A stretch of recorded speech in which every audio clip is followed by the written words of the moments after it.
নমস্কার, আপনারা দেখছেন খবর 3 আমি এই মুহূর্তে দাঁড়িয়ে রয়েছি হাতিবাগান মার্কেট।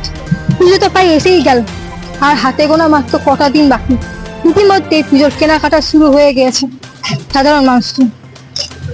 গড়িয়াহাট নিউ মার্কেটের পাশাপাশি হাতিবাগান মার্কেটে যে ভিড় লক্ষ্য করা যাচ্ছে, তাতে বোঝাই যাচ্ছে যে কেনাকাটা কিন্তু শুরু হয়ে গিয়েছে। বড় বড় শপিং মলে যেমন ভিড়, তেমনি এই মার্কেটেরও ভিড় চোখে পড়ার মতো। একটু বিকেল হলেই ভিড় লক্ষ্য করা যাচ্ছে। এই মুহূর্তে আমি কথা বলে নেব এখানকার কিছু দোকানদারদের সাথে। আপনার ব্যবসা বাণিজ্য কেমন চলছে? একদম খারাপ পরিস্থিতি, বিশাল খারাপ।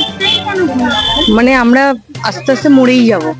এত টাকা পয়সা ধার দেনা করে নিয়ে ব্যবসার মাল তুলেছি, কোনো বিক্রি বাটা নেই, কিচ্ছু নেই। মিছিল মিটিংয়ে করুক, মেটার জন্য আমাদের আফসোস আছে, কিন্তু একটা লিমিটের পর করুক, 9টা-10টার পর করুক মিটিং মিছিল। আমরাও তো নাহলে বাস টাস কিচ্ছু আসতে দিচ্ছে না, ব্যবসাটা হবে কোথা থেকে? বর্তমান সামাজিক পরিস্থিতি কি তার জন্য দায়ী করেন?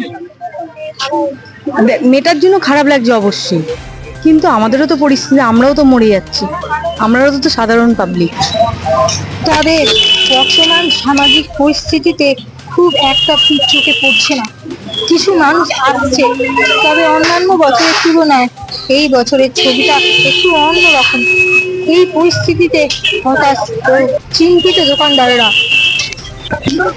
কেমন চলছে আপনাদের ব্যবসা? এই চলছে, মোটামুটি চলছে, এখন খুব বেশি ভালো নয়। কেন? এবারে মানুষের কি বলবো, যে এবারে আর্থিক অবস্থা খুব ভালো না। আগে দেখতে না, মার্কেট সব ফাঁকা, এখন এমন কিছু ব্যবসা এখনো জমে।